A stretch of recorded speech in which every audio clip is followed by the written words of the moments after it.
I'd like to go ahead and call the regularly scheduled meeting of the Lake Forest Planning Commission for December 13, 2012 to order. I'll let the record show that Commissioner Hughes is absent with all other commissioners present. I'd like to ask you to please stand as we salute the flag. I pledge allegiance to the flag of the United States of America and to the republic for which it stands, one nation under God, indivisible, with liberty and justice for all. All right. Okay. All right.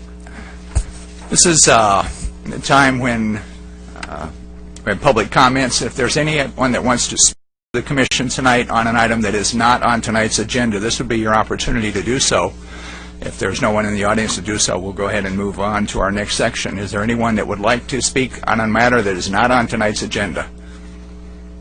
Okay, great. That'll take us to our presentation items, and we're going to need to pull one of the items. I'm sorry, consent. I apologize.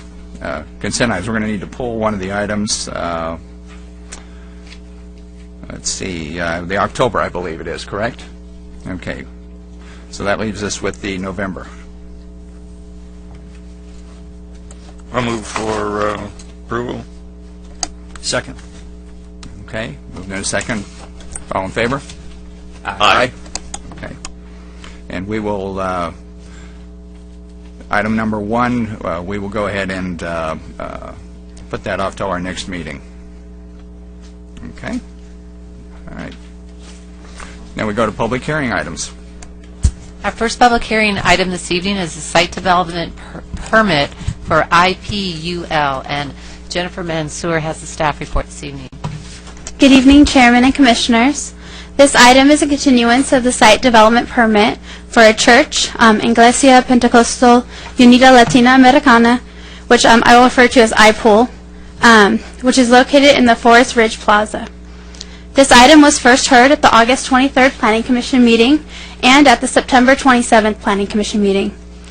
At the conclusion of the last meeting, the Planning Commission voted to continue the project to this meeting and directed staff to monitor the church over the next 2 months and provide additional information regarding past calls of service to the Sheriff's Department for the church tenants in the center. Since the last meeting, the city's code enforcement staff conducted 8 separate unannounced inspections of the church on random Wednesday and Friday nights and Sunday afternoons during the months of October and November. Over the course of these inspections, code enforcement staff found no evidence of any outdoor church activities, nor was the church found to be generating any outdoor noise or any other nuisance conditions. Detailed logs of each of these inspections was included with your report. The staff report also includes a timeline of code enforcement activities related to the 3 unpermitted churches that were located at Forest Ridge Plaza. The timeline begins in January of 2012 when the original code enforcement case for the church was opened. This timeline does not include every phone call or email correspondence from the residents or from the church representatives, unless the correspondence related to a specific code enforcement activity. The staff report also includes the calls of service to the police division for the same time period. Since the last Planning Commission meeting, staff has received 4 letters from the residents in the adjacent neighborhood in opposition to the project, and an opposition letter from the Lake Forest Community Association. These letters were included with your report. Staff acknowledges that the residents that live adjacent to this Forest Ridge Plaza were negatively impacted by the activities of the 3 unpermitted churches that were located at the rear of the plaza. Over the past year, code enforcement and planning staff have worked with these churches to remedy the situation through the code enforcement process, which resulted in the vacation of 2 of these churches and in the site development permit application you're seeing tonight. However, staff cannot verify that the residents' past complaints were directly related to this church and not other uses in the center. Furthermore, during the unannounced inspections from code enforcement, the church did not generate any outdoor noise or any other nuisance condition. Accordingly, staff is recommending the Planning Commission adopt the resolution that was included in your report to approve the project. The resolution includes conditions of approval that were included to ensure the church would not have negative impacts on the adjacent residential neighborhood. The conditions include having the doors of the church remain closed during all church activities, using only the front entrance of the building, having no outdoor gatherings or activities, ensuring that night services end at 9:30, and that no church patrons shall be within the establishment after 10 o'clock. The city has the ability to monitor and enforce these conditions of approval for the project. If the church does not adhere to the conditions of approval, the Planning Commission may revoke the site development permit, which would require the church to vacate the premises. That concludes my presentation. Tonight we have the city's code enforcement supervisor, Lou Kirk, who can answer any of the questions about the history of the code enforcement activity at the site or the code enforcement inspections. And we also have Lieutenant Pat Higa in the back, the city's police chief, to answer any police-related questions. And as always, I would be happy to answer any questions you might have. Thank you. Questions for staff?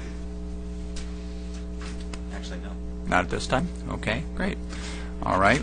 Well, let's go ahead and open the hearing. We do have a couple of requests to speak. Mr. Priotter, you're up first.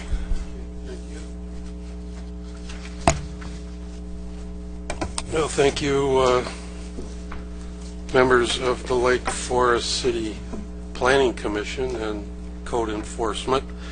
One thing I'd like to mention in reply actually to Jennifer here is, from my perspective, this church situation started in January of 2010 and basically ended sometime in July 2012 based on things that I did and I believe some other neighbors did. It was basically 2 points that we were pretty much upset with: noise and children playing in this back alley from anywhere from 8:30 to 10 p.m. at night. And I believe it was pointed out that 1, 2, or 3 of these churches in this time frame, none of them were ever issued a permit. And they were allowed to operate. We made complaints through the channels that are appropriate: call the police, email, code enforcement. And one of the major problems, there was no discernible difference between one church, the second church, or the third church. You couldn't tell one from the other, made things difficult to enforce the complaints. The Lake Forest Police even said such. I think the officer in the back might be able to support that. It had nothing to do with racism, nothing to do with illegal immigration, nothing to do with a minority church, nothing to do with poor Latinos. Our block is probably as diverse as you can possibly get. My thinking is, if this church wants to be part of this community, which they can knock on a few doors.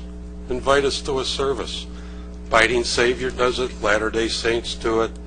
One church in Mission Viejo has been through our neighborhood. This has happened a number of times. Not every day, but it does.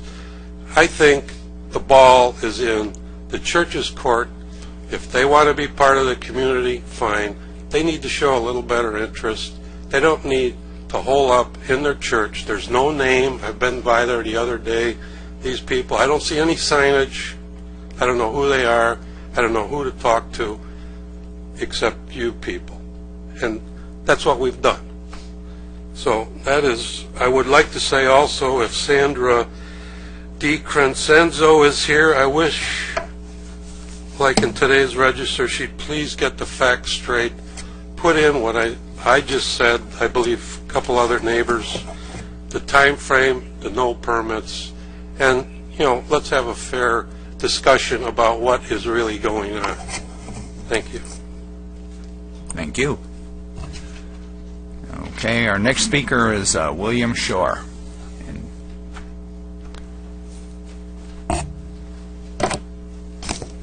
I had hoped to speak a little bit later.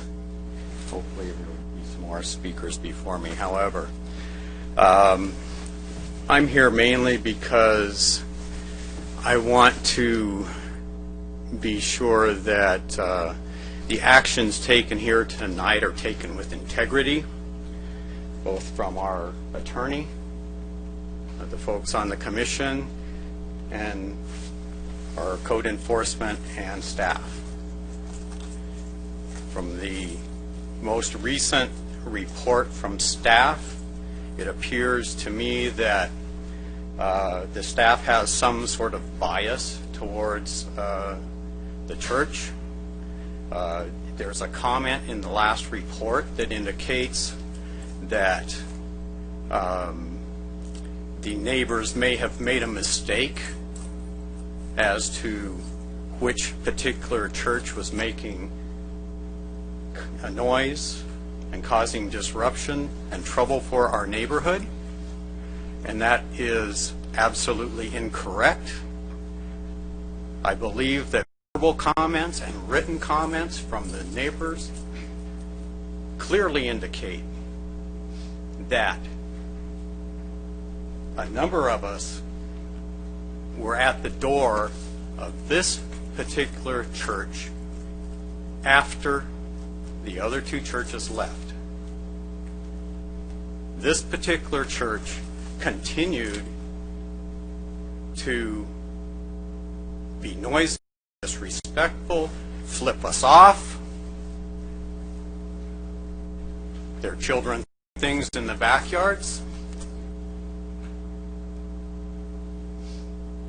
And then they come forward to you with a threatening letter suggesting that we are racist, which we are not. We have Latinos. The people who were most affected by this are Latino. The other people from this neighborhood are Asian, white, black. There's no racism here. What's happening is that there's an impact on our neighborhood. There's an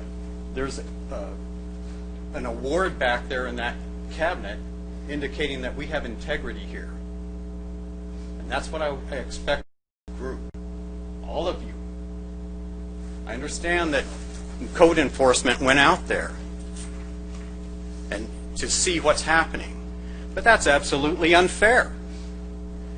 The church knew when they were going to come. They said, we're going to watch you for a couple of months. Well, for sure they're going to be nice for a couple of months.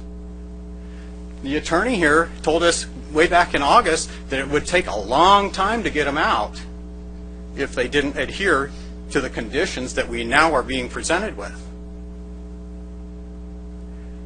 It's been a couple of years through testimony. I don't care what the staff report has just been said to you guys, that it only started in January of this year. This has been going on for a couple of years, and we finally are getting somebody to look at it. Is it going to cost us 2 more years of trouble once they are allowed to build here and stay?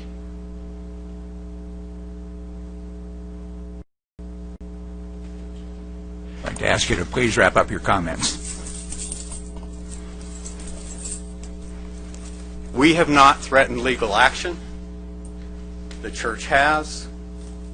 And their illegal intimidation is something that probably should be directed at individuals and not this city. I expect you guys, all of you, to make this city a good place. There's only 10 or 11 churches in this community. There's only one besides this that abuts to a neighborhood. The rest of them have a street between them, or they're in an industrial center. And the one that is abutting to a neighborhood has a huge complex, and the distance of their sanctuary is probably twice what this church is from our neighborhood. Thank you very much. Thank you. Is there anyone else that would like the commission on this matter? Great. Yeah. If you would state your name for us, please. Good evening. My name is Gracie Duran, and I live directly behind where the Ipole Church is located. I just wanted to add, reciprocate a couple comments. One, the police calls did start prior to January 2012. I just wanted to point that out. And, you know, here we've all moved into Lake Forest. We like the community. You know, it's a gem. We're the residents, and we live here. And I believe that the commission is here to help our residents live a peaceful, cohesive life. And we would be more than happy to live cohesively with the church if the church didn't cause these issues. You know, some of us have pets. Items were thrown over the wall, and I know I'm repeating myself, and I've said this before. We went over, and I could actually point out some of the gentlemen that were there when we said, you know, things were being thrown over our wall, and we just want you to be aware of it. And a female came forward and said, oh no, it's the other church. Well, the other church wasn't there at that time. So how could it possibly be the other church? But it's always easier to point a finger at somebody else than take responsibility for your actions or for your children's actions or for somebody else's actions. And they say that we're biased or racist if they want to claim that card. I'd be more than happy to speak Spanish to you, and I would be more than happy. Si quieres, te puedo decir lo que quieres en español. Okay? So I would be more than happy to tell them in Spanish what I'm saying if they don't understand, which is one of the comments that they had said earlier, that, oh, well, we didn't understand. That's why we had a lawyer draft up a letter, which is just ridiculous. Thank you. Any other comments? Okay. I ask you to also repeat your name and city residence, please. And I'm Alex Duran. I'm a Lake Forest resident as well. And pretty much my neighbors already stated what I already believe has already been true. It's been happening. I've identified them more than once. I've confronted them more than once because it's a cause and effect. They cause the action, and I effectively call them on it, and I get the middle finger and cussed out in Spanish. So like we said, we understand the Spanish connotations. We understand who they are. We understand that as the pastor claims, all he wanted to do is spread the word of Jesus Christ. But while I don't believe Jesus would use intimidation, make false accusation, and threaten a lawsuit based on racism, it's a multicultural community. It's ridiculous. It's a hypocrisy on their side that we intimidated them, but they're actually intimidating us. It's just strong arm tactics that they're using, and I don't think it's a good Christian teaching, in my view. As mentioned, there's no signage on the door, the window. We reported that they were signage. There's a little kiosk that they put out temporarily, but if they wanted to be a community, part of this community, and they wanted to spread the word, why are they hiding in the shadows for so long? Why have they violated so many conditions of their presence, the building, the daycare, the residents living there, the children playing, the confrontations that they started, because I happened to say, can you keep it down, and they would cuss me out. Okay. They want to say what they want to say, and I'm going to say what the truth is. They want to use intimidation. I don't think that's what Jesus would do. And obviously, they obviously believe that they do, that Jesus would do that. I don't have any respect for this pastor or this church because of the many confrontations, the slander, the false accusations, and trying to put the finger on somebody else when it's actually been them the whole time. That's all I have to say. Thank you. Is there anyone else that would like to address us tonight? Okay, well, let's bring it back up here. Anybody want to start? I guess I'll start. I'm not one who changes his mind. I wasn't in favor initially of the permitting of any of the three churches in the area. Nothing to do with the nature of the church, their congregation, or anything of that nature. What I see is an incompatibility between the facility and its proximity to the residents. That's short and simple what I see. anytime you have a large number of individuals that congregate in an area, they're going to linger, they're going to talk, et cetera, et cetera. Kids will be kids. And, you know, I think it was identified initially that, you know, we've been out there several times. I agreed to let this thing go for the 2 months just for review, and, you know, nothing has changed.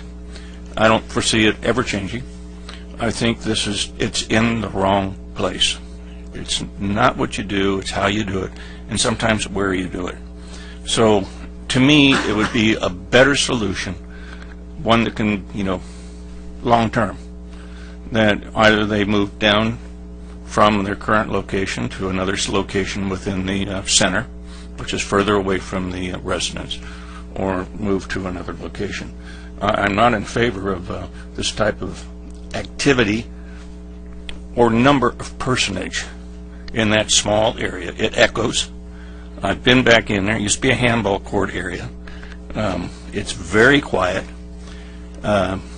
You go back there, you can hear yourself walk through the corridors down there. So I know noise reverberates right through there. So I just think it's an incompatibility, and that's the reason why I'm not in favor of this activity. Next, I'm in line. All right. I've spent a great deal of time considering this matter because it's been before us for a very long time. And I appreciate your comments, Commissioner Carter. And I really appreciate the comments of the community.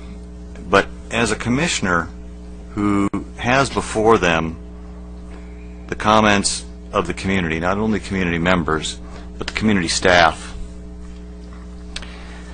I feel like my hands are somewhat tied in that we're dealing with someone who is in our community who has apparently not complied with the rules of our community, but now chooses to comply with the rules of our community. And so we put before them the opportunity to be good citizens of our community. In this case, it happens to be a church of worship, a house of worship. There are some special parts in the law that give them special compensation and special consideration, but I don't think that really plays into my consideration at all. Rather, it has to do with the opportunity that was put before them to integrate and become a part of the community. The question of racism, never a consideration in this argument at all, in my mind. When it was brought before us, it was discounted immediately. Asking for this panel to use integrity is the only way this panel ever operates. But it doesn't mean that we all agree with perspective. So as a panel member here, based on what we've asked this group to do, I see them doing it. Does that mean that they will not trip and fall and therefore remove their right to exist at this establishment? Absolutely not. It's in our conditions of approval. That if they violate the rules, they're gone. Simple as that. So from that perspective, given what they've been assigned to do, they've done it. I appreciate staff for being very diligent about getting out there on a regular basis. I was out there on a regular basis myself. I really tried to find what you see. I don't live where you live, and I certainly appreciate that. But I think both parties now have the opportunity to either coexist or destroy this relationship.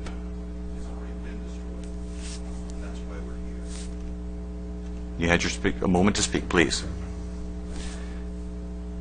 This has gone back, as you say, for a very long time. But based on what we have to work with here, I have to say that I have to give this applicant the opportunity and go with staff on what they've recommended.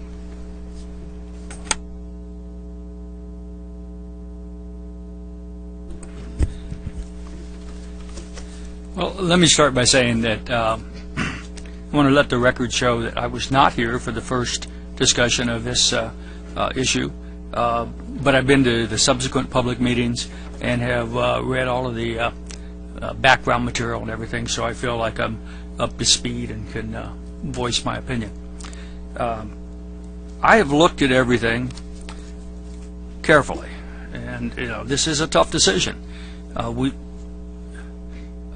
We've had churches in a lot of different areas, as we have other businesses, but we try not to look at what they might do or what problems might occur.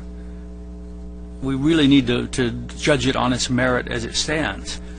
And so honestly, I'm still on the fence, and I will make my decision, I suspect, before we get done here tonight. But I would like to understand, I guess I agree with Commissioner Anderson at this point. If they continue to act the way they apparently have been for the last 2 months, there should be no continuing issues. If they don't, if they break the conditions of approval, then we have a way of revoking their permits. So I hate to make a decision based on what ifs. What if this happens, and so far not seeing any evidence of it. So with that, I'll throw it back at my fellow commissioners. If you can explain to me why it shouldn't be there, I may go that direction, because I understand that. Again, I think this is a difficult decision. You have issues that have occurred in the past. You have neighbors that have been annoyed and harassed, possibly by someone, church members or whatever. The other thing, before I turn this over, the other thing I look at the staff reports, especially with code enforcement, is that there's a lot of other things going on there, which could be causing just as many problems, if not more. We have a lot of businesses there that are open late nights that do bring in a younger crowd, which could be making part of the noise issues or causing part of the problems. I don't know. It just leaves an open spot in my mind to know what's really happening there. That's all I have for right now.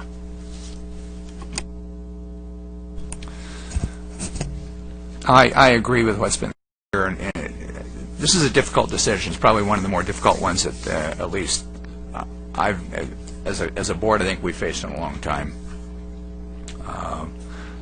My personal preference would be that the church would be located further away from a residential position. I believe that it's in the best interest of both the church and the community. And I would agree with Commissioner Carter. Even within that shopping center, the first time this was presented, I had trouble with the idea of the church being there at all. Well, what we've tried to do over the last 60 days or so is to identify if the problems still exist. And we've heard from the community, and we understand, and we're don't misunderstand it. This has been a 2-year process for you. It's only been a 90-day process. And we're trying to embrace the fullness of that. So I'm like kind of in the middle of this too. I'm on the fence. Part of me wants to say yes, let's go ahead and move that church out of there. Another part of me wants to take the staff report, what we've had presented to us, and the stuff that's taken place over the last 60 days, which we agreed to get some data and to monitor that and to review it, and to say, all right, you have done what you said you were going to do. We've documented that. And we do have recourse, that if the church is approved, if this thing goes through, if they violate the use permit, it gets revoked. So there is a level of that. Maybe we're going to have some more discussion here. Maybe we're just going to take a vote, and who knows where we're going to come up here. We're going to be here. You've had your opportunity to speak. Unfortunately, I have to hold you to your time that you've had, okay? So I think we're just going to talk about it just a little bit more, because as I'm hearing from my fellow commissioners right now, we've got an undecision right now. So be patient with us, give us a little more time, but I think you get a flavor for where we're trying to get to tonight. Guys? If I may, I'd like to ask our city attorney maybe what our options might be at this point.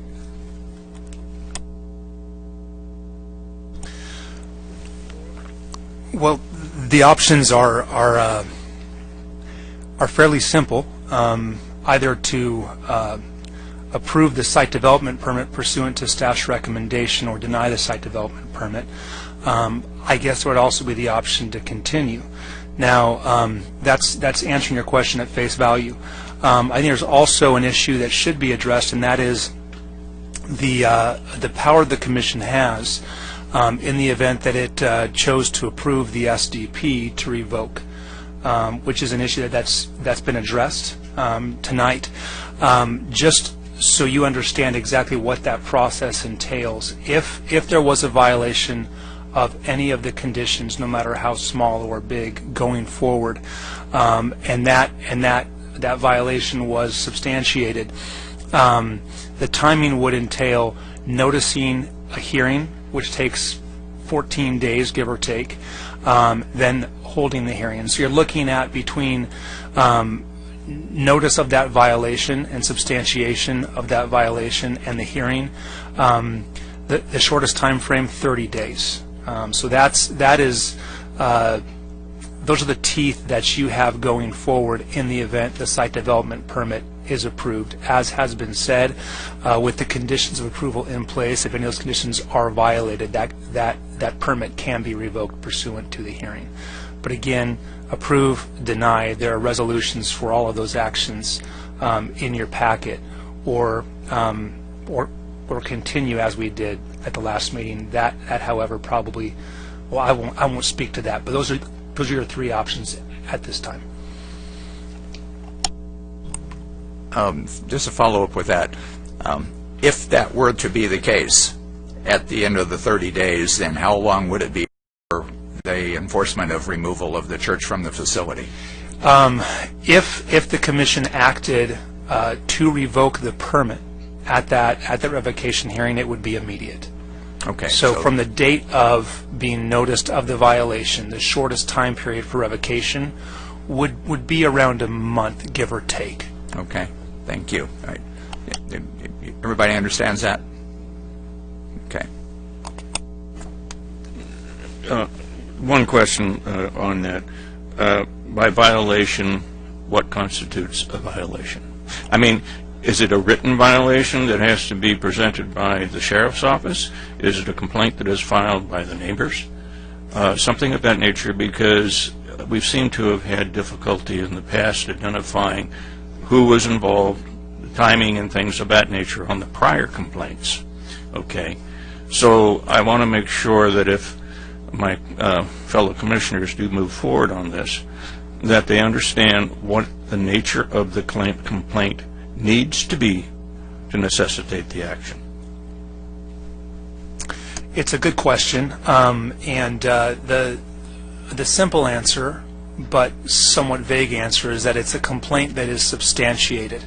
Now, the revocation hearing, the purpose of the revocation hearing is to prove up the complaint, to substantiate the complaint. Now, if it's simply based on hearsay, on one person's testimony that X occurred at the site, and that was in violation of a condition, that's going to be somewhat difficult to prove up in a revocation hearing, because it would not hold up in a court of law. But if you have, 3-4 eyewitnesses, including neighboring businesses, that, for example, let's say condition 11, all church/business activities shall be conducted within the interior of the building. No gatherings, activities, or events outside of the building, including but not limited to the parking areas. So if we had a neighboring business, 2 neighboring property owners all complaining to the same event, the same fact, that's much easier to prove up in a revocation hearing than a he said, she said complaint. Thank you. I'm just going to make another comment based on what I would have done if this had been brought to us with no history. Okay, if this application had been presented to us with no history and being requested to be placed in the position that it's being requested and the proximity to the residents, and personally, in good conscience, I don't believe I could have been in support of it in that framework simply because of the proximity to the neighbors. And I think that's the basis that I have concern right now, is that I think due to its close proximity and nature, that conflict's going to be there, and I don't see a resolution to it. It would be nice if I felt over the last 60 days I had a couple letters coming through saying, you know, everybody's getting along great. I just have that feeling, I know for certainty, that an atmosphere of antagonism is going to be there for some period of time. And I would have circumvented it initially, and I would prefer to circumvent it now.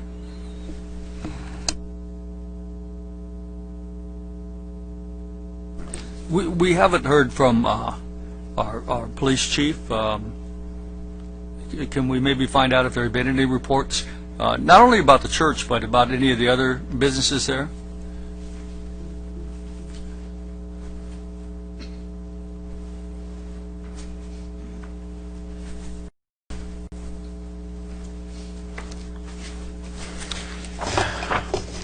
Good evening, Chairman and Council, Commission members.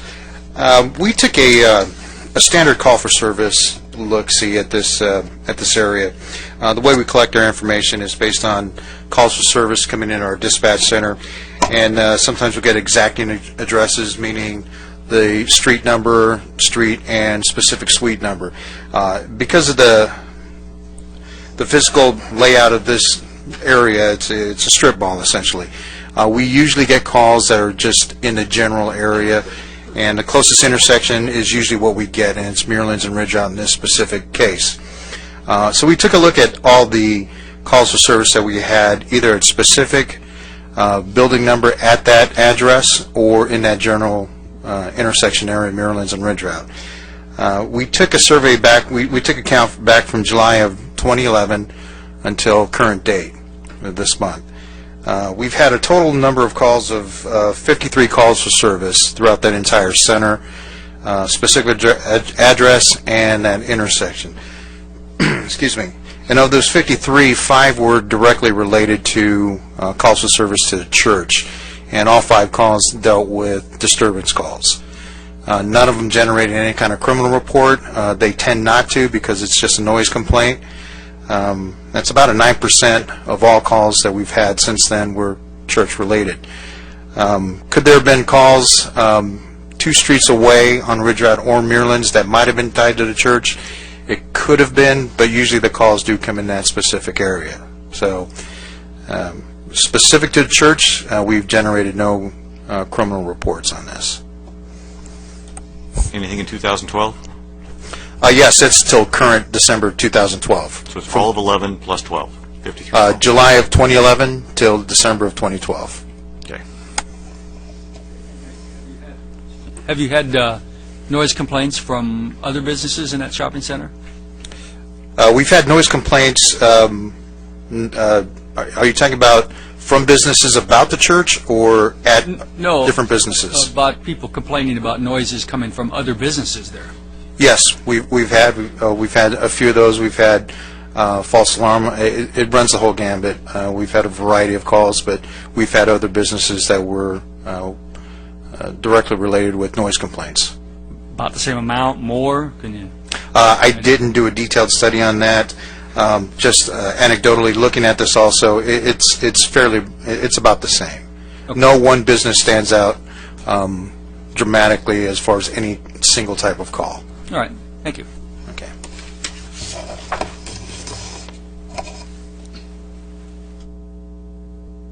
Yeah. All right.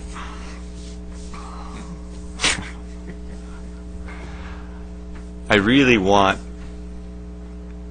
to, and I do hear everything that constituent residents are talking about.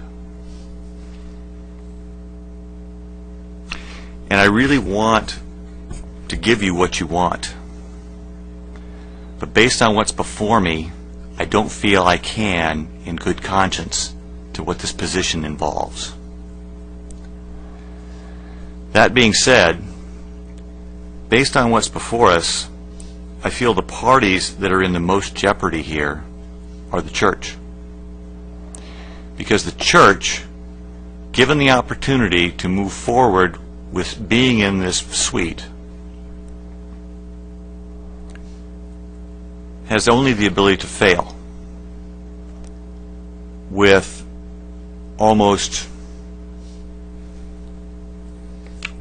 any reason. So to that end, I see the church, outside of what's before us, it's probably in your best interest to find a new home. But that's not what I'm ruling on this evening.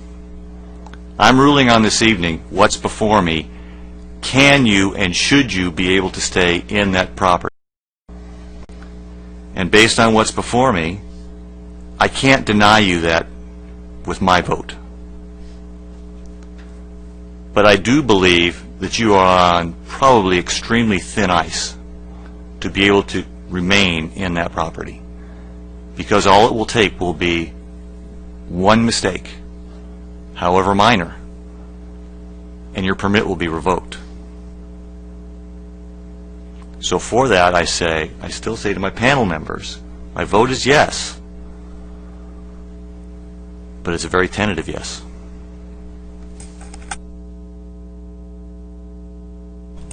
Any comments? Not at this moment. Not at this moment. Okay. Well, as I said earlier, my first instinct were this is the right place for the church to be, and I'm having a difficult time trying to justify it being there. I think the church should be, as has already been articulated by Commissioner Carter and substantiated by Commissioner Anderson, that the preference would be that the church was located further away from residential. And if you are approved, you do recognize how tentative that approval is. And I agree with what you just said, Commissioner Anderson. It might be in your best interest to find a different location and then work from there. I don't know that we're going to have resolution here tonight. I really don't. And it might be something that you need to think about. Do you really want to go forward with this in this location with such a restrictive potential under an approval as is before us tonight?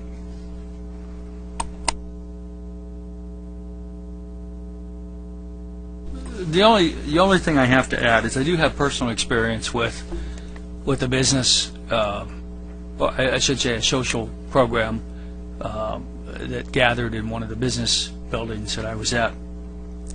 And it's very difficult to control the members of those organizations as far as loitering after the meetings and whatever. I mean, the people that were running this did a wonderful job, did the best they possibly could, but it just did not fit with the other businesses in the area. And I'm really starting to think more about how this affects the local area there too, in a very similar way. I mean, the intent can be there to do everything absolutely perfect, but yet when you have a group of people, you just can't control everybody all the time too. So that gets back into the proximity of being so close to a residential neighborhood. Then on the flip side, I'm sorry that I'm vacillating back and forth, but on the flip side is we don't want to deny somebody when we have conditions of approval which will make sure that if those events happen, that we revoke the use permit within 30 days. That's a pretty quick process. Anyway, I'm still waiting to hear more from the rest of your commission.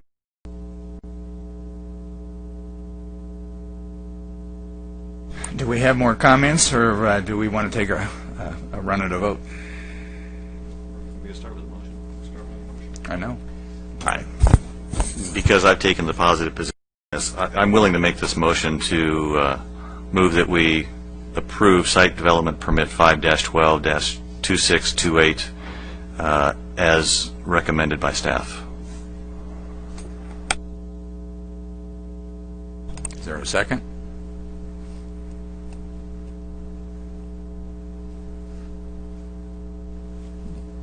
Looks like motion fails for lack of a second.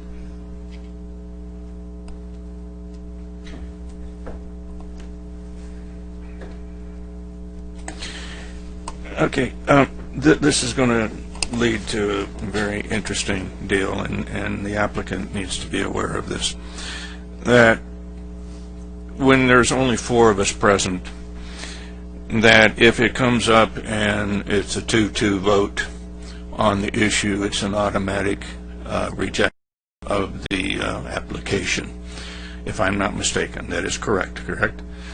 So, I think it may be advisable to, I hate to do this, but put it off for one more meeting when all 5 can be present, so that we have a fair and equitable review of this. So I would make the motion that we move this, carry this to, what would our next meeting be? January 1? Well, it's the first meeting in January, if I'm not mistaken. Is that correct? January 10th. January 10th. And in making that motion, could we, in order to facilitate whatever the decision is going to be made, one resolution for approval and one resolution for denial? Is that possible to have those present within our packet to where we can make that determination? Otherwise, it's going to have to be brought back to us potentially one more time. That's possible, and in fact, the packet right now currently It does has contain both, so we could act on either one. because it has a resolution from previous Very commission good. meetings. And then I will remove that as part of my motion. I'll second it. All in favor? Aye. Aye. Aye.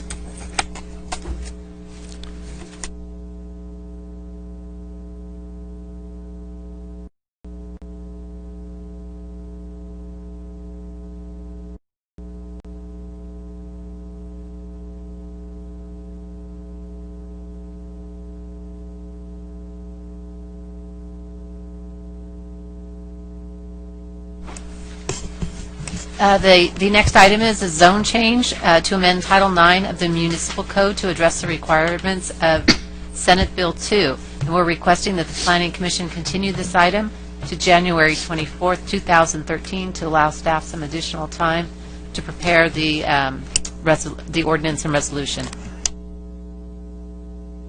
I'll move staff recommend. Second. All in favor? Aye.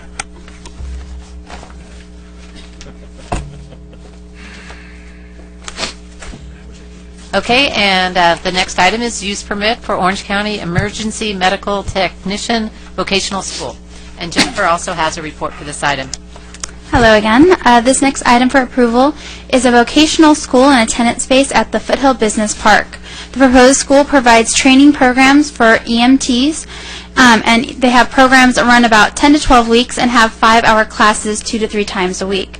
The school also provides 8-hour American Heart Association classes such as like CPR training.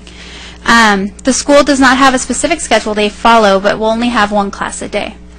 The business meets the city's parking requirements for vocational schools and is compatible with the surrounding uses. Accordingly, staff is recommending that the Planning Commission adopt the corresponding resolution approving the use permit as conditioned. The applicant is in the audience tonight, and I'd be happy to answer any questions you might have. Questions for staff? You're getting off easy tonight. Okay.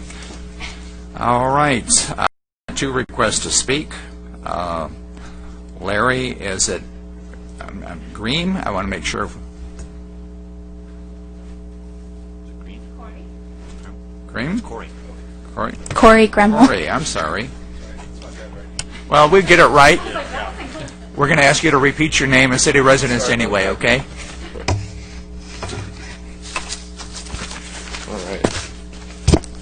All right, first off, thanks for your time. Name? Got it. Okay. Corey Gremmel, address is 65 Kyle Court, Ladera Ranch, California. Is that it? All right. Right on. All right, well, we're here tonight, hopefully to gain approval for a use permit for our school. A little background, my business partner and I are both firefighter paramedics with the Anaheim Fire Department. And a few years ago, we became a training site for the American Heart Association, teaching the classes you had already mentioned, but CPR, advanced cardiac life support, pediatric advanced life support, first aid, and a bunch of other stuff. We then moved on from there, got approved through California State EMS and Orange County EMS to operate a EMT school. And what that means is an EMT stands for Emergency Medical Technician, and that's a minimum certification to get into a fire academy or to get into your fire departments, as well as to work on ambulances, because of a big ambulance company here, Doctor's Ambulance. We also have a lot of students who go on to PA school and do different things like that. That being said, there's a high demand for EMTs, and they're expecting the amount of EMTs to double in the next few years here based off of a bunch of different things that are going on. So that's kind of, what this school's about. The reason we want to move to Lake Forest is, one, we live locally, but you're just centrally located, and the building that we found has good access. We get students from a lot of different places, so being off of the toll road and the 5 freeway and all those different places works really well, as well as all the different amenities that are around here. Again, some of these classes can be a little bit stressful for students, so if we take a break or whatnot, it's nice for them to be able to go and get food and do different things like that. Let's see here. Other than that, again, we just thank you for your consideration with this, and if you have any questions, I'd be happy to answer them. I think you're good. All right. Yeah. Thank you. Let's see if I can get this one better. Is it Payne?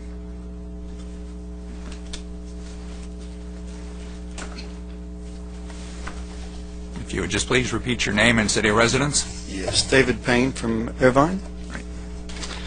I own the building across from this site and from Suite 150, and my concern relates to parking. I guess the allocation is based on about 4 spaces per 1,000 square feet. I have 4,000, so it's 16 spaces. 9 of which are reserved per the CCNRs, and they're marked as such on the asphalt. There are signs, etc. And I'm concerned that the building in question has a space requirement of 11 spaces. The information packet mentions a maximum class size of 30, plus instructors and office staff. So I can see a potential for parking issues. Right now, there are spaces in front of the building and behind. Most of the spaces, most of the time, in front of the building are occupied now. And that's with, there are 9 suites in that building, 4 of which are vacant as of right now. So I imagine when they fill up, spacing will also fill up, and then will start to overflow in front of other buildings. And in my case, I'm directly across from there. I have a software company, and I need those spaces. And lastly, there are 2 concerns relating to it. One is, if I don't have people police those spaces and make sure that we don't have people who aren't parking who aren't supposed to be there, then if one person comes in, it's going to sort of be an avalanche. It's just going to be, I'm going to end up having to try and chase out multiple people multiple times. And ultimately what I want to do is I want to avoid conflict. In the past, we've had to threaten people with being towed, and it's a very confrontational situation. I'd like to avoid that. And I see that with this allocation, the potential is probable. Thank you. Thank you. Anybody else want to address the commission on this item? Okay. Well, gentlemen. Before we start, I just want to clarify one thing, because I do own a building in this neighborhood, and I want to make sure I'm far enough away that I don't have a conflict of interest. Would that still be 300 feet as we do with the residential area, then I should be more than far enough away. I'm not in the same complex, but I am on the same street, so. Mr. City Attorney, do you see any issue there? It's Approximately how far is... probably 1,000 feet, if not more. Okay. All right, thank you.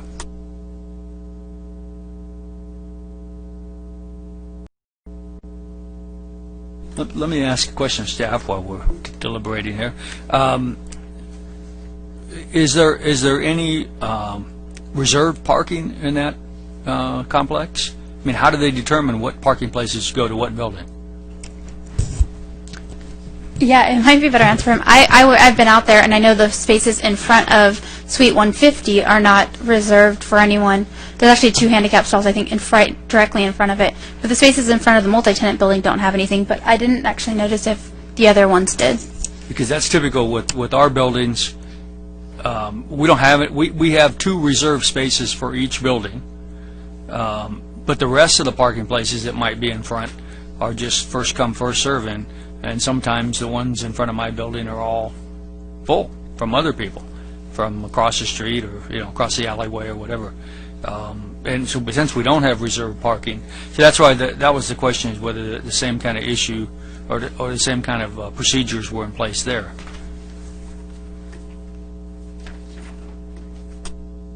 Well, let's ask this gentleman if he knows. If you could come back up to the podium, please. And I guess the question is, do you have reserved parking? Yes, your building is allowed to have, depending on the space, and I think it's, in my case, it's 9 reserved. So 1 visitors and 8 reserved for a building that is 4,000 square feet. Now, those are marked and designated for your building only? Correct. Okay. So is it on, I'm sorry to be so specific, but is it marked on the pavement, or how would someone know that that's a reserved slot?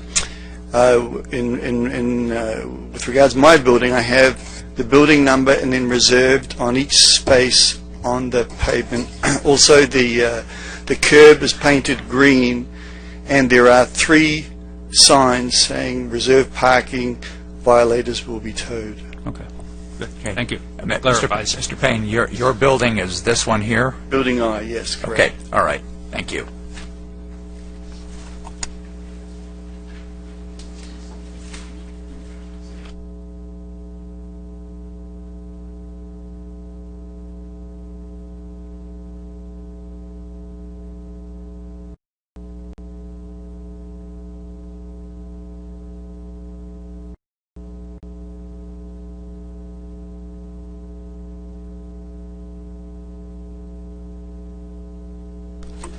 Well, I'll start off. I think this is the kind of business, it's a welcome business for our community, and this is probably an ideal location for it. I do understand the parking issue, and I did look at the parking when I was going through the package, because that's always an issue when we, with any of these types of buildings, and where we may have more people in a given location. But in this case, I honestly don't think it's an issue. And since the building across the street, and probably others as well, have assigned specific parking, then they have the ability to tow these cars if they park where they shouldn't. And I know you want to be nice and maybe not tow, but if you've got an assigned parking place, they shouldn't be doing it. And I think it would be fairly easy for them to tell their students not to park there, so that they can be very specific about, look, you park over there, you're going to be towed. So I'm basically in favor of it. I have a quick question on this. Can I assume that the front entrance is on the drive alley that's between the buildings and not the back side of the building that overlooks what I think is the toll road? Correct. Is that right? Yes. So the parking load on the back side of the building is probably the lightest for the building? Yes.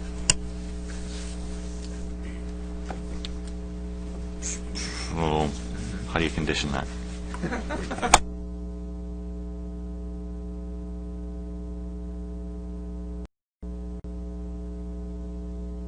I was just pondering whether or not the Foothill Business Park itself is the one that's designating the parking stalls.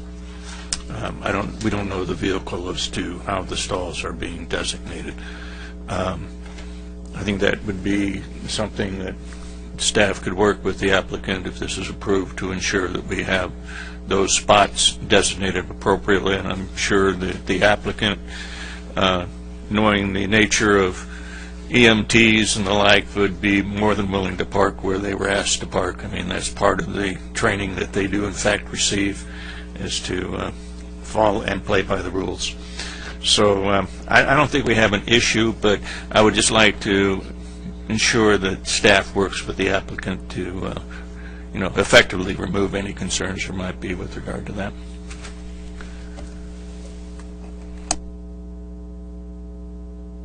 Jerry, any comments? Other comments? Commissioner Anderson? No, I think Commissioner Carter's come up with a reasonable solution, because there's clearly plenty of parking on the back of the building, but by human nature, people tend to not choose that parking. But as you point out, considering the type of applicant that we're dealing with, that shouldn't be too difficult to work out through staff to encourage that, be it conditionally or however. I don't think it's necessary to condition it. If they have a certain number of reserved spots that are assigned to their suite and the balance of the load is put on the back of the building, it shouldn't be a problem. I think, though, that this is kind of a unique site in that there are condominiums, which is what he owns. He owns an office condominium. And then there's the multi-tenant building, which they're not individually owned condominiums. So I think the only ones that are getting the reserved spaces are the condominiums as part of their CC&Rs, whereas the multi-tenant buildings, who are owned by I don't know if they're owned by the original landowner, but are owned by an owner, are allotted a certain number of stalls, but they're not reserved for each tenant space. So they share the rest of the spaces, each tenant. Does that make sense? And maybe the solution is that we might need to put in there a requirement where the parking is on the back side in order to maximize the efficiencies of where shared parking could cross over between the two property owners. We had a similar situation with the figure skating school where there was parking adjacent to it, and we had a condition of approval that required them, as part of their initiation packet when they enrolled in the class, to require, and they actually had to submit to us information about parking and where they had to park, and had them sign something saying don't park in the rear, or to that extent. And that was a condition of approval that they provided to the city showing what they're going to do, and they provide it to every new student. Okay, and there's been no problems with that you're aware of? No. Okay. All right. You were the one who came up with the idea. You worded it.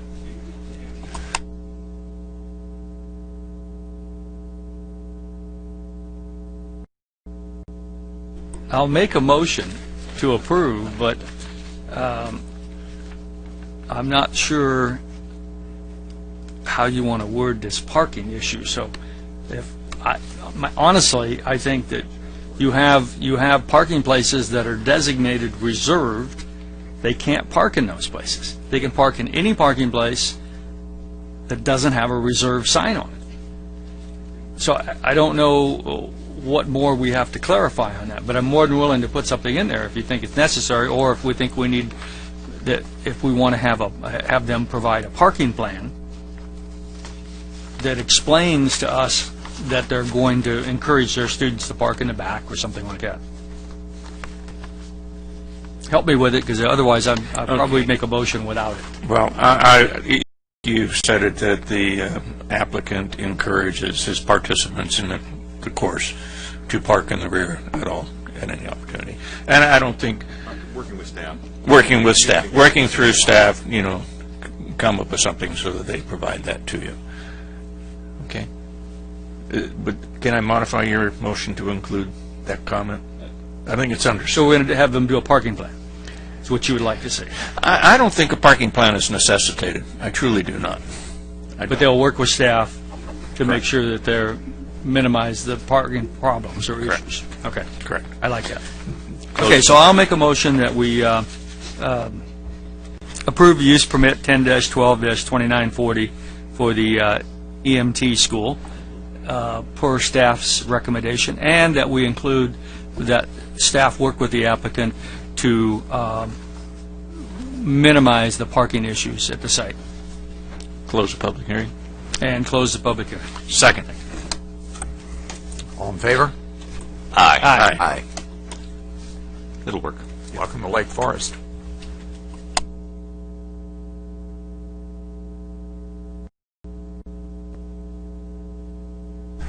Oh, that brings us to our director comments. Let's start with our director. Any comments tonight? I would just like to wish the commission a happy holiday season, and we will be back on January the 10th. We have quite a number of items on that agenda, including a presentation by the Portola Center applicant on the progress on the retaining walls and other issues on that site. Great. And our city tonight? Nothing besides Merry Christmas and Happy New Year. We'll see you next year. Great. Thank you. Okay, let's start to my right. Commissioner Zankmeister? Okay, well, I have one question for staff. We have the new Alcon group that's coming into the old WD buildings, and I noticed they've done some work and added some equipment to the roofs of those buildings. And so the question is, that stuff is pretty obvious from the street. Are they going to be sheltering that in some fashion, or I'm assuming that they've come to you for permits and what have you and all of that? Got it? We have processed a couple of change plans for them to add equipment. I don't recall anything on the roof of the building, so we'll take a look at that and see if there's anything that needs to be screened. Yeah, there's a couple of stacks that go up pretty high, and then there's some big equipment. I mean, it looks bigger than air conditioning units, although it probably is some air handling equipment or something on the roof, which probably is a good 4 feet above the parapet. So. Okay, thank you. And then the only other thing is I want to wish everybody Merry Christmas and a Happy New Year. We'll see everybody back in the new year. So, happy holidays. Commissioner Anderson. Sure, I'll go next. I wish everyone happy holidays, Merry Christmas, and Happy New Year. I look forward, actually, to our January 10th meeting. I understand the meeting we had last Portola traffic study went very well. That it appears that the Portola residents are, for all intents and purposes, pretty pleased with the new proposals that are being brought in. So that's very, very encouraging. It just shows that what can happen if the citizenry gets involved instead of standing on the sidelines and pointing fingers. That everybody can figure out a way to get along and come up with a really good product. So that's very, very encouraging. I believe that's all I have for this evening, so thank you. Commissioner Carter. I also want to wish everyone a Merry Christmas, Happy New Year, and Happy Hanukkah. If I haven't missed that holiday, I'm not sure exactly when it is, but it's now. Very good. And when do we do reorganization? It should be the second meeting in January. I believe it's January 24th. Okay, very good. One other question. With regard to graffiti on association walls, does the city do that, or is that something that should be directed towards the association responsible? Either could do it. We could take the call for it. We would usually ask them to do it. They maintain it. In dire circumstances, if we can't get it taken care of, we'll step in and get it taken care of. Then submit a bill? Well, sure. Okay. Very good. Okay. Other than that, I have no other comments. Well, I, too, would like to take this opportunity to wish everybody Merry Christmas and Happy New Year and Happy Hanukkah as well, if we're there. Looking forward to the January 10th meeting as well. Last night's meeting was very well done, and it does demonstrate how the community and the city all has worked together.